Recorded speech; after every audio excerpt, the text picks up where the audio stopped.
Welcome to Caribbean Wellness, and on today's program, we chat with Mohammed Muwakil. I do a lot of work with younger people, and when you ask them, "How you doing? How you feeling?"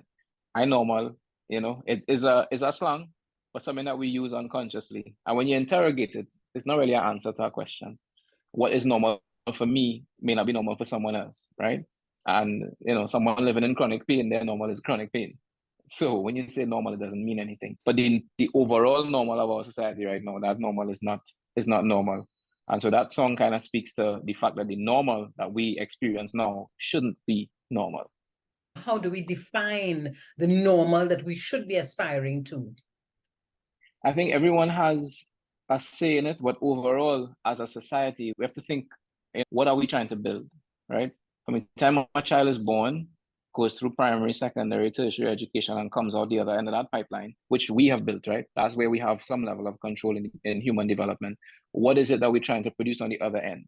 Because if we simply say engineers, then what type of engineer? Because what type of human is it? It doesn't really matter the profession as far as I'm concerned, or what kind of human is adding to the society. What do we want people to think about when they think of us? What's our normal? How do you manage your well-being? Over the pandemic, I was pleasantly surprised that when everything went away, my mind didn't, for want of a better term, fry. I was able to go into myself and find a place of really connecting with me. What makes me connect with me? And that's the question I ask when I think about my own well-being, because the times when I don't feel well, mentally, physically, or otherwise, is when I feel disconnected from myself. When I find myself engaging in activities unconsciously that aren't adding to who I am or who I want to be. And so for me, a large part of my wellness, as you might well know, is diving and going to the water and training and free diving. It is not something that a lot of people know about me. It is not something that I express to the world very much, but it is a part of me that is so integral, the physicality and pushing my physical limits. I think it's because in me, and in all of us, but in me in particular, I could say there's a lot of energy that's stored up. And when I don't get that energy out, it lodges in me. And instead of being something exuberant, it goes in and packs itself. And it just becomes very, very stagnant and heavy. So for me, I have to constantly exfoliate and push that energy out. So a large part of my well-being is meditation through the free diving and the intense physical activity of it. Anyone who has ever gone underwater or put their face underwater and held their breath, that immediately there's parts of your brain, alarm bells start going off. You're wondering, okay, well, I can't stay here forever. And free diving attempts to take you past that. And the only way you can go past that, because you want to dive deeper, right? Right now, we are aiming to be at 100 feet underwater calmly. And in order to do that, you have to actually bypass some of your natural safeguards. And in order to bypass those natural safeguards and let them know that physically you are capable of it, you have to quiet your mental and spiritual self. And so before we free dive, we meditate. We've begun a regimen of Tai Chi as well. And we do that in order to calm ourselves when we are in the water. It is integral. It really is. Free diving itself is like yoga on steroids. It really is. If you are not calm, if you cannot slow your heart rate down, you will not be able to dive deep. You will not be able to stay there. The beautiful thing about this practice for me is that the discipline and the peace that you find within the space, it transfers itself to other parts of your life. And I think that's with almost all things. So if you think that the good things from one part transfer themselves into other parts, then also the disharmony from certain parts will also transfer themselves in a kind of equilateral fashion. If someone is living in a space where they're living in abject poverty, they're not living in the best living conditions, they don't have the best job, they don't have access to certain things, one might say, how can a man like that be in any kind of harmony? But I believe that there's always the opportunity to find stillness in yourself, and that it takes the smallest thing to begin to turn everything else. Because if you are disharmonious within your own self and outside is thus disharmonious, you cannot change the macro factors, right? Let's say you have no opportunity to change those factors. Then the only thing you have control of is yourself. And I think that most of us have been duped into thinking that we are not powerful. But if you understand that you are powerful and you go inside and you change the inner world, the outer world will begin to reflect what is inside of you. And I know that to some people that just sounds like real. Well, how you mean I'm gonna get a better job? You may not immediately get a better job, but you may have a better work ethic at the bad job you have.